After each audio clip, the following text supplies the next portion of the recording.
scripture reading will be from John, the 7th chapter, 40 through 43.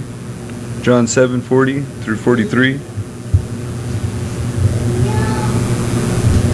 Some of the people, therefore, when they heard these words, were saying, This certainly is the prophet. Others were saying that this is the Christ. Still others were saying, Surely,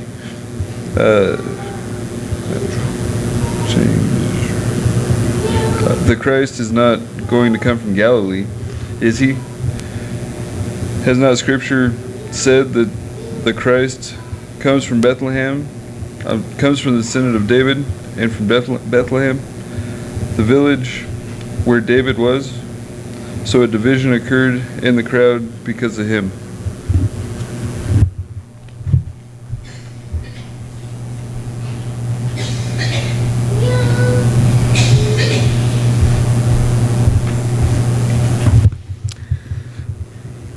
I don't know if you've ever been in a situation, it's kind of frustrating to overhear people talking, and you're accidentally eavesdropping, and you hear them getting something wrong.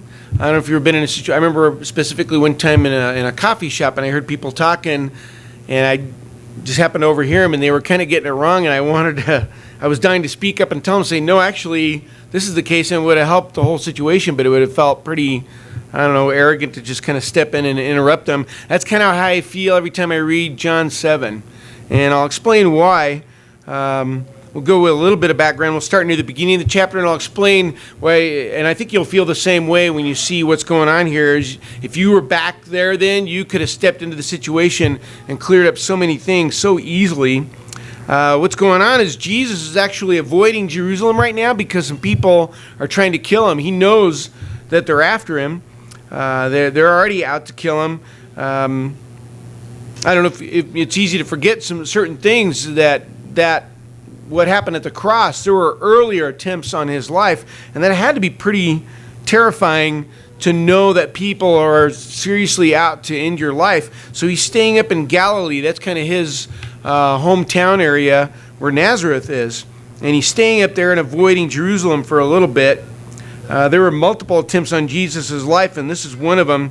And in 7 verse 2, we learn that the Feast of Booths is coming up. And what that was is God set up this event where the people would all come to Jerusalem, mainly the men. They would all gather there. It was almost sometimes referred to as a pilgrimage. A bunch of people would come to Jerusalem, and it was pretty crowded. And they would live in these tents or booths to remind them that their ancestors once lived in the wilderness when they were on their way to the Promised Land, and how God took care of them during that time.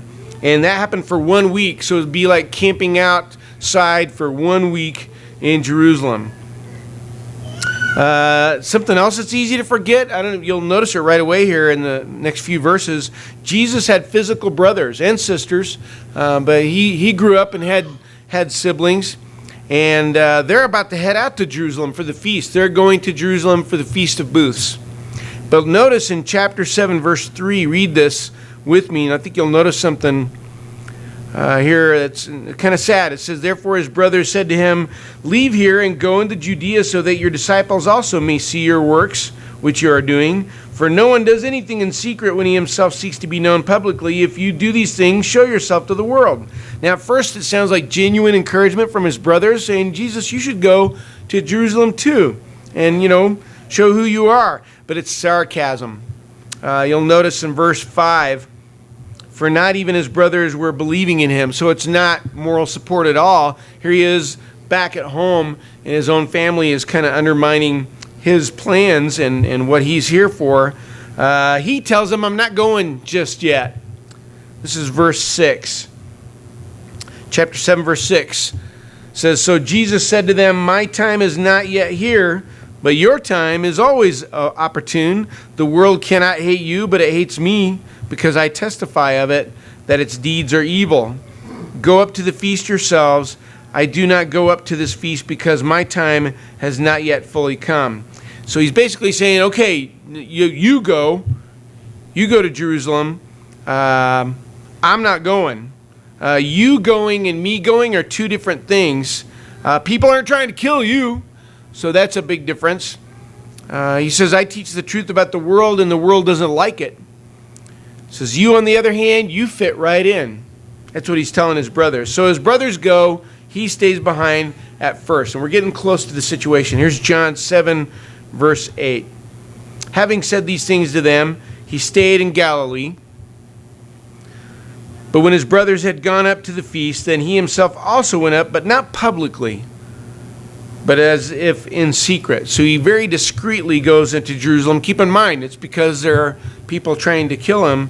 And while he's in Jerusalem, it's just like he said in John 7, verse 11. So the Jews were seeking him at the feast and were saying, where is he? So people are out to get him. They're looking for him. And this is when we learn that not everyone wants to kill him. There's some controversy about him. Verse 12, there was much grumbling among the crowds concerning him. Some were saying he is a good man. Others were saying, no, on the contrary, he leads the people astray.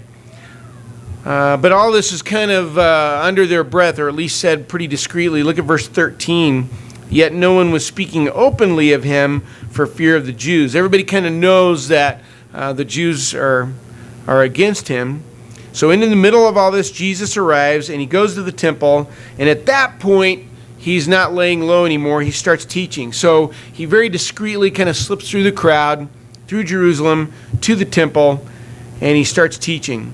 There's kind of mixed reactions to what he has to say, and the word gets out that he's in the temple.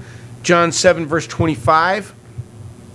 So some of the people of Jerusalem were saying, is this not the man whom they were seeking to kill? So people notice this guy is talking at the temple. He's saying some pretty interesting things.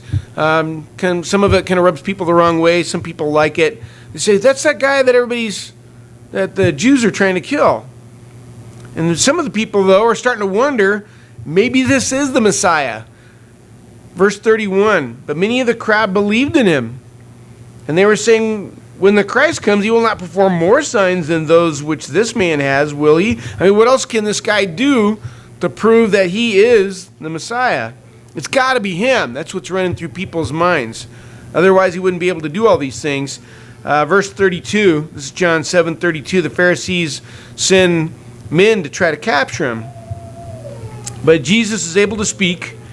The people have gathered, and he makes a pretty big impact. In fact, so much so that there's a lot of people convinced he is the Messiah, except, and this is where we get to the heart of the problem, except for one small thing. There's this one thing that people get hung up on. And this is the part where if you'd been there and overheard, if you'd been accidentally eavesdropping, it would have been frustrating to you to listen to this. So with all this in mind, read verse 41 with me. So they're kind of on the fence. They're not sure. Is this the Messiah? Is he not? I'm not sure. Others were saying this is the Christ.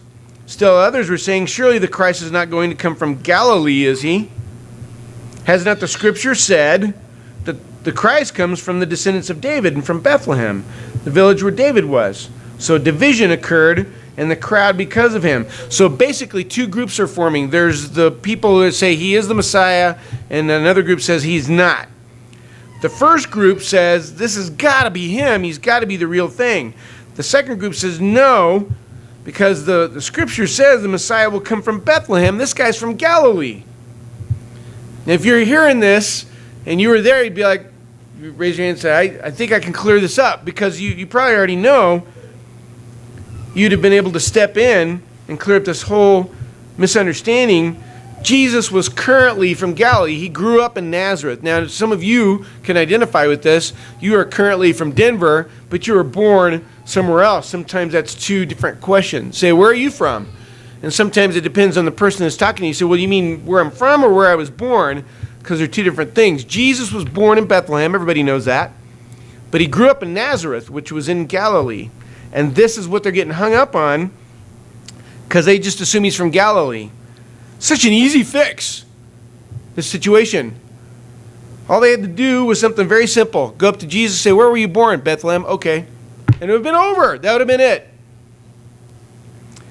One of the main problems that day is that they weren't talking to him, they were talking about him.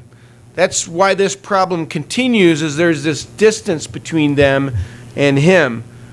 A personal one-on-one conversation would have cleared everything up right away. This is not the only time this misunderstanding happened. I found it worth pointing out, and maybe you know of even a third, but I can point out at least another one kind of like this. It's when Philip met Jesus. A man named Philip came up and got to know him and was very impressed, and he was convinced that Jesus was the long-awaited Messiah. And so he goes and tells a guy he knows named Nathanael, and this is in John 1. So we're kind of going back in time. John 1, Philip is going to Nathanael, and he's going to tell him, I think we found him. We found the Messiah. So here's John 1, verse 45. But notice Nathanael's reaction. Philip found Nathanael and said to him, we've found him, of whom Moses in the law and also the prophets wrote, Jesus of Nazareth, the son of Joseph. So in a sense, Philip is saying, look over here. This is the one we've been waiting for. But Nathanael's not impressed. Look at verse 46. Nathanael said to him, can any good thing come out of Nazareth?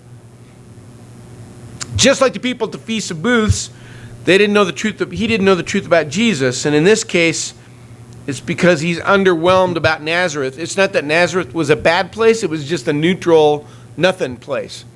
So you're telling me that's where the Messiah is coming from? It's nothing special. But maybe Nathanael's also remembering like the other people, because everybody knew it. If you want to know what they knew, Micah 5:2 is very specific. The book of Micah, in chapter 5, written 400 years before it occurred. That's one thing you'll notice about the prophecies of the Old Testament. Very specific. A lot of people claim there's prophets today, and it's always very vague and general and can be interpreted all kinds of different ways. But notice how specifically God prophesies this about the Messiah in Micah 5, verse 2. But as for you, Bethlehem, Ephrathah, too little to be among the clans of Judah, from you one will go forth for me to be ruler in Israel. His goings forth are from long ago, from the days of eternity. We read about that Joseph and Mary went to Bethlehem for the census. None of them lived there, but it was all to arrange almost an intentional misunderstanding. See, Nathanael's ready to dismiss this apparently normal, everyday, average man called Jesus, but Philip made a great suggestion, and this is pretty important right here. So Philip meets Jesus. He goes to Nathanael and says, I think I found the Messiah. He says, can anything good come out of Nazareth? Philip does something really important, and Nathanael's on board. He says, come and meet him. See, this is what the people at the Feast of Booths did not do. They talked about Jesus, not to him. They didn't close the distance. John 1:46, Philip said, come and see. And Nathanael did. He went to find out for himself, and he talked to Jesus. He arranged for one-on-one, and it cleared everything up. Such a simple solution to this incredible division among the people. To go to Jesus and say, okay, you're from Nazareth. I know you grew up there. Where were you born? Bethlehem. And it's done. But I think the same thing is kind of going on today. People have this idea of who Jesus is. So, he's that guy. And they have ideas about who Christians are. I would suggest that that's also way off. People's idea of what a Christian is from a distance. And since I'm saying people look at you as a Christian and say, oh yeah, Nazareth, got it, and they've got you filed away, not realizing there's more going on there. Specific examples when they have a Christian on a talk show, I always feel misrepresented. All the political shouting and shaking fists, and I've lost count of the times in movies where the bad guy was this religious nut, and that's supposed to be what a Christian is. The standard issue hypocrite.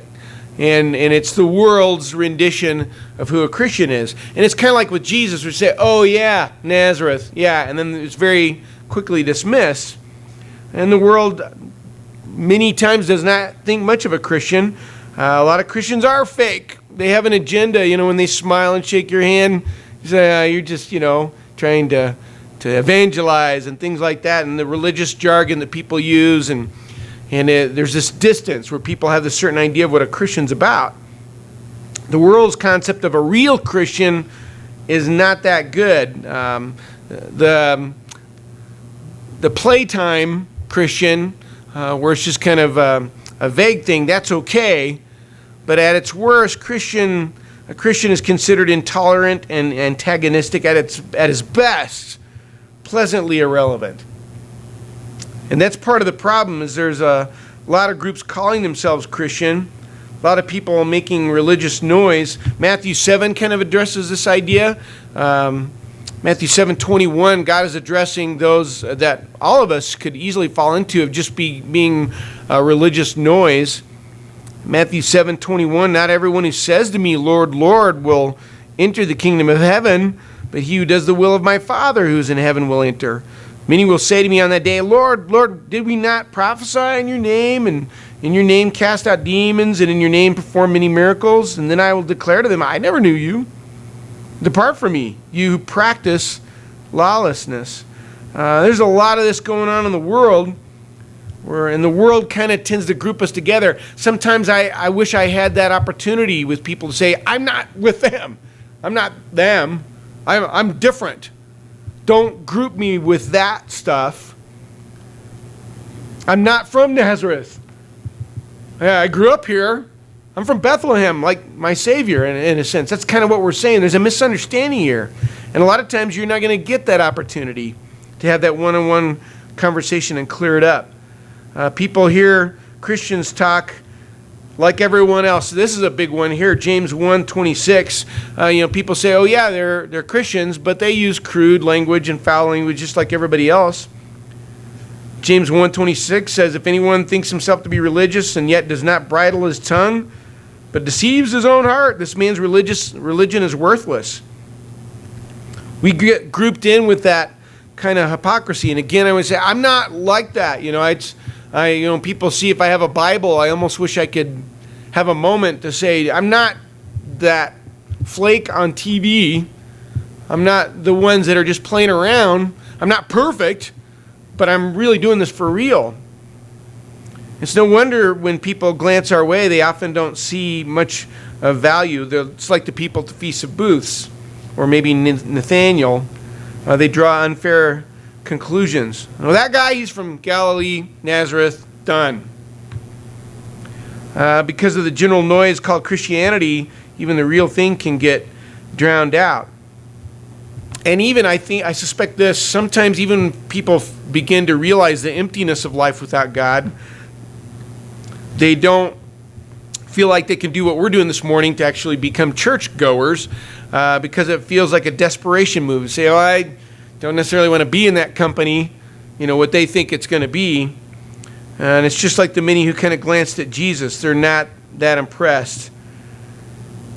It makes you wonder, why Jesus didn't make it easier, why he didn't say, hello, I'm Jesus from Bethlehem. I was born in Bethlehem, and make that clear right from the beginning. He's even known as Jesus of Nazareth. It's almost like there's this automatic filter to kind of keep some people at a distance, and I think that was kind of the case. Just a short conversation would clear it up, but God made it a point to have Jesus grow up somewhere else. Keep in mind, we're dealing with the Creator.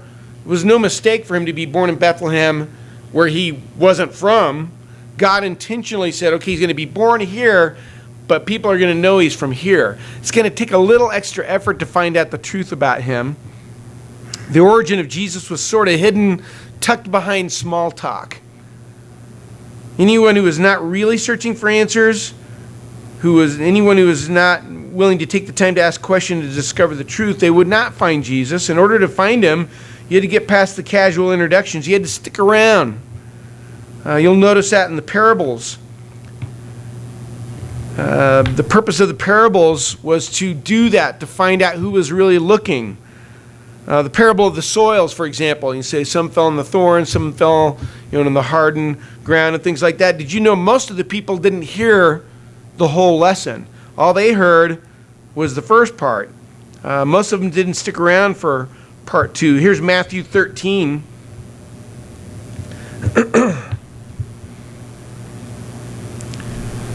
It was only the ones who were genuinely looking, who spoke to Jesus one-on-one, who got part 2.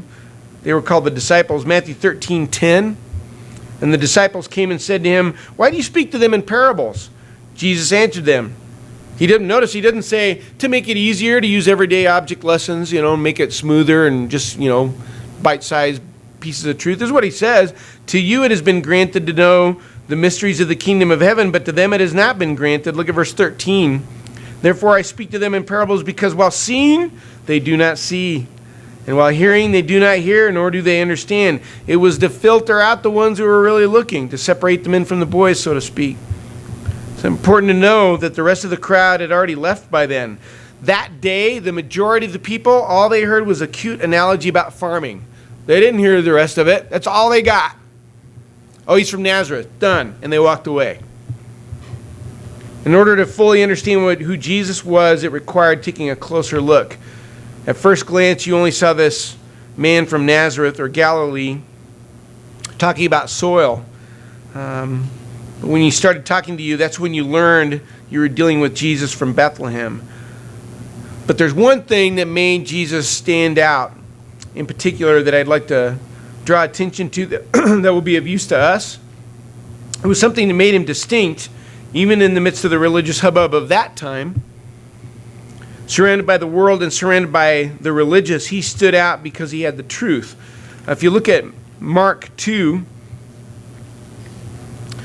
now the miracles obviously stood out, but the miracles were designed to be like arrows pointing to his authority. It was not just about fixing people. He was not here to repair people. All the people that he repaired died. His repairs did not stick. It was mainly to draw attention to his authority to do something even more important, and you can see that in Mark 2, verse 10. But so that you may know that the Son of Man has authority on earth to forgive sins, he said to the paralytic, I say to you, get up, pick up your pallet, and go home. It was not just to heal him, it was to show that he had the authority to forgive sins. What really made Jesus stand out, what really made him memorable, is his authority and the things that he said. Matthew 7:28. And it even says it straight out. Now clearly, of course, it would draw attention that he could make somebody walk who could not walk, or somebody see who could not see. But here's what stuck in people's minds as well. It's Matthew 7:28. When Jesus had finished these words, the crowds were amazed at his teaching, for he was teaching them as one having authority and not as a scribe. It simply means Jesus knew what he was talking about. It was the truth that made him powerful. It was the truth that made him stand out. The miracles were kind of the attention getter, but it was what he taught, what he said. That's what stood out to the world, and it stood out from the general religious commotion as well. It was the truth that drew those who were lost, even though he grew up in Nazareth.